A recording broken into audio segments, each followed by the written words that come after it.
त्र्यंबकम यजामहे सुगंधिम पुष्टिवर्धनम उर्वारुकमिव बंधनान मृत्योर्मुक्षीयमामृतात्। ओम त्र्यंबकम यजामहे सुगंधिम पुष्टिवर्धनम उर्वारुकमिव बंधनान मृत्योर्मुक्षीयमामृतात्। यह महामृत्युंजय मंत्र है।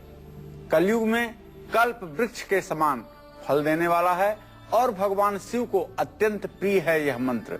जो लोग नित्य अपने जीवन में 108 बार महामृत्युंजय का जप करते हैं, भगवान शिव को अपने हृदय में ध्यान के रूप में धारण करते हैं, निसंदेह उन्हें कभी चोट चपेट आकस्मिक दुर्घटना का भय नहीं रहता है। पंडित जी बहुत बहुत स्वागत है आपका। धन्यवाद। अब रोजाना आपको मिलेगा आपकी तकदीर का साथ, लगेंगे आपके भाग्य को पंख और मिलेगा आपको सफलता का वरदान। इसीलिए आज का कालचक्र आप ध्यान से देखिए। चर्चा को आगे बढ़ाए उससे पहले पंडित जी से जान लेते हैं आज का शुभ मुहूर्त।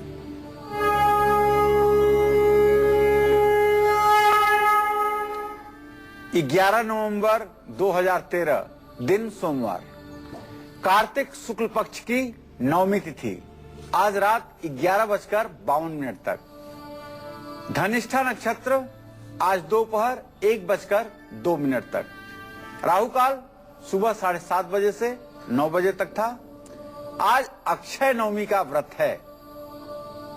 आज के दिन कुष्मांड, सफेद वाला सीताफल जिसका पेठा बनता है, उसमें रत्न भर करके, सोना चांदी और रत्न भर करके गुप्त रूप से उसे दान करने का महात्म्य है। आज अयोध्या और मथुरा में व्रत करके परिक्रमा करने का भी शास्त्रों में बड़ा महत्व कहा गया है। आज भगवान विष्णु और तुलसी की पूजा का भी विधान है। आज से भगवान श्री हरि विष्णु का तिरात्र शुरू हो रहा है। आज 11 तारीख है। आज तिरात्र का पहला दिन है, कल दूसरा दिन होगा और परसों अर्थात 13 तारीख को तिरात्र का तीसरा दिन होगा। विष्णु पूजन होगा, तुलसी विवाह होगा और इसी के साथ साथ भगवान श्री हरि विष्णु शयन अवस्था से अर्थात सोते हुए से जग जाएंगे और सारे शुभ कार्य 13 तारीख के बाद शुरू हो जाएंगे। अगर आपको कोई धार्मिक काम की शुरुआत करनी हो या बनाना हो कोई नया मकान, तो किस तिथि पर करें आप काम की शुरुआत? क्या होते हैं इन कामों के शुभ मुहूर्त? आइए जानते हैं पंडित जी से। जी पंडित जी। जो ही हमारे शास्त्रों में मुहूर्त का बहुत बड़ा महत्व कहा गया है। शुभ मुहूर्त में किए हुए कार्य शुभ फल देते हैं, इसमें कुछ भी संदेह नहीं। ये मुहूर्त किस आधार पर कल्पना किए गए हैं? ये मुहूर्त कल्पना किए गए हैं किस तिथि में कौन सा देवता मालिक होता है, उसका क्या तत्व होता है और उस देवता का क्या स्वभाव होता है, उस दिन चंद्रमा का बल कैसा रहता है, उस दिन चंद्रबल में मनुष्य के जीवन पर कैसी बना स्थिति पर प्रभाव पड़ता है। इन सब तमाम चीजों का मूल्यांकन करके हमारे मनीषियों ने मुहूर्त काल की रचना की है। आज मैं अपने सभी दर्शकों को बताना चाहूंगा, यदि आप कागज कलम लेकर के बैठे हैं तो आज का कार्यक्रम आप जरूर नोट करिएगा। जैसे प्रतिपदा तिथि, जिसको परिवा तिथि कहते हैं, महीने की पहली तिथि, इसके स्वामी अग्निदेव हैं। किसी भी महीने की प्रतिपदा तिथि में कोई भी मंगल या धार्मिक कार्य करना शुभ माना जाता है। कृष्ण पक्ष की प्रतिपदा में चंद्रमा को बलि माना गया है। क्यों?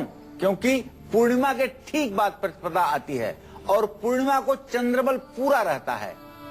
तो कृष्ण पक्ष की जो परिवा तिथि होती है, जिसको प्रतिपदा कहते हैं, उस दिन भी चंद्रबल पूर्ण होता है, चंद्रमा का बल मजबूत होता है। इसलिए इसको शुभ कार्यों में ग्रहण किया गया है। लेकिन शुक्ल पक्ष की प्रतिपदा जो ठीक अमावस्या के बाद आती है, उसको किसी भी शुभ कार्य में ग्रहण नहीं किया गया है। जैसे गृह प्रवेश, विवाह, यात्रा करना या कोई शुभ कार्य करना शुक्ल पक्ष की प्रतिपदा में अच्छा नहीं माना गया है। शुक्ल पक्ष की प्रतिपदा यानी अमावस्या से दूसरा दिन, इस दिन किसी प्रकार का शुभ कार्य करने का शास्त्रों में निषेध किया गया है। इस दिन कोई शुभ कार्य नहीं किया जाता है। इसी क्रम में आगे बढ़ते हुए मैं आपको बताना चाहूंगा कि द्वितीया तिथि, जिसको दूज भी कहते हैं, इस तिथि का स्वामी भगवान ब्रह्मदेव हैं। इस तिथि में घर की नींव रखना, नए मकान या इमारत का निर्माण शुरू करना, ये बहुत शुभकारी होता है। द्वितीया के दिन चंद्रमा कला कला बढ़ता है शुक्ल पक्ष में।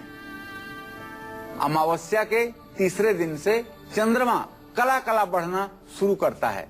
लोग किसी के उन्नति की यदि उपमा देते हैं तो कहते हैं जिम द्वितीया को चंद्रमा शीस नवय सब कोय।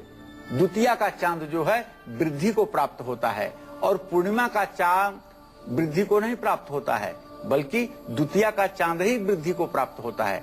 ऐसे में जो लोग द्वितीया तिथि को कार्य आरंभ करते हैं और विशेष करके शुक्ल पक्ष की द्वितीया को, तो निश्चित मानिए उनके जीवन में सतत उन्नति का वातावरण बना रहता है। इसी क्रम में बताना चाहूंगा, तृतीया तिथि की स्वामिनी माता गौरी हैं, पार्वती हैं।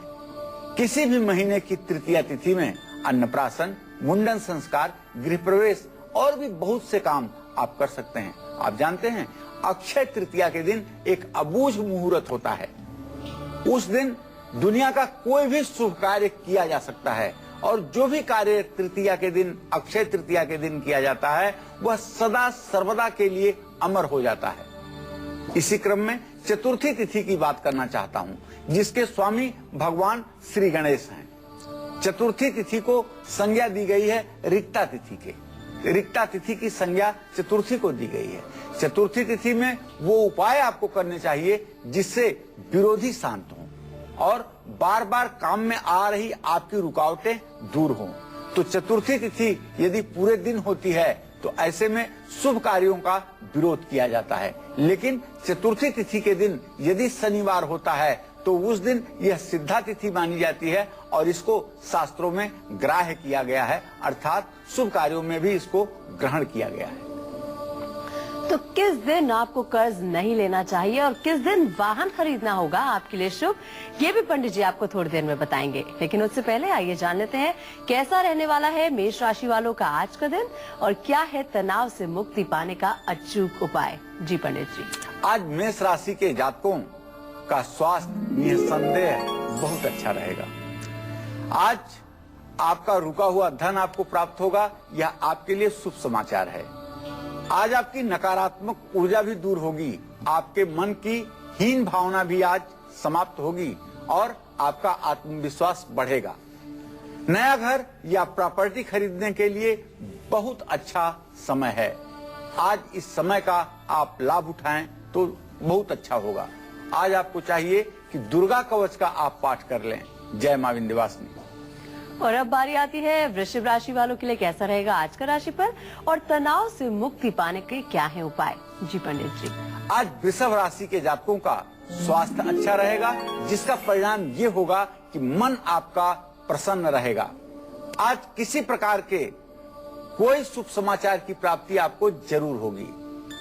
आज आपके जीवन में एक उत्कर्ष का समय शुरू हो चुका है। लेकिन आपको एक बात बताना चाहूंगा, आज अति उत्साह में आकर के आप बहुत ज्यादा खर्चों को ना बढ़ाएं। खर्चों पर नियंत्रण रखें, नहीं तो इससे आर्थिक संतुलन प्रभावित हो सकता है। आज किया गया निवेश आपके लिए लाभकारी होगा। यदि किसी काम में आज आप धन लगाते हैं तो आपको निश्चित रूप से लाभ देने वाला होगा। आज आपको चाहिए कि भगवान श्री गणेश की उपासना करें। ओम गं गणपतये नमः इस मंत्र का आप एक माला जप अवश्य करें। जय मां विंध्यवासिनी। और वृषभ राशि के बाद बारी आती है मिथुन राशि वालों की। कैसा रहेगा इनका आज का दिन और तनाव से मुक्ति पाने के लिए क्या कर सकते हैं उपाय। जी पंडित जी बताएं। स्वास्थ्य अच्छा रहने से आज मिथुन राशि के जातकों का मन भी अच्छा रहेगा। यदि आप किसी प्रतियोगी परीक्षा में भाग ले रहे हैं तो आपके लिए ये बहुत उत्तम समय है। आपको जरूर सफलता मिलेगी, इसमें कोई संदेह नहीं। भाइयों और मित्रों का आपको सहयोग और मार्गदर्शन प्राप्त होगा। दिन की शुरुआत आपकी किसी अच्छे काम से हो चुकी है। आज आपका सौभाग्य आपका साथ दे, इसके लिए आपको चाहिए कि आज आप तेल का दान करें। जय मां विंध्यवासिनी। और अब बारी आती है कर्क राशि वालों की। कर्क राशि वालों के लिए कैसा रहेगा आज का राशिफल और तनाव से मुक्ति पाने के क्या है अचूक उपाय। जी पंडित जी। आज कर्क राशि के जातकों को बताना चाहूंगा कि आज आपका स्वास्थ्य निसंदेह अच्छा रहेगा। नौकरी में आपको उन्नति मिलेगी। जहां भी आप नौकरी करते हैं वहां आपकी प्रतिष्ठा बढ़ेगी, आपका रुतबा बढ़ेगा, आपका सम्मान बढ़ेगा और आपके अधिकार क्षेत्र में भी वृद्धि होगी। नया घर और प्रॉपर्टी खरीदने के लिए बहुत अच्छा समय है। कामकाज से संबंधित आपके खर्चे बढ़ सकते हैं, इसलिए आप अपने व्यय पर थोड़ा सा नियंत्रण बना करके चलें। आपका आज का दिन बहुत अच्छा हो जाए, इसके लिए आपको चाहिए भगवान शिव की आराधना आप जरूर करें, इससे आपका भाग्योदय होगा। जय मां विंध्यवासिनी।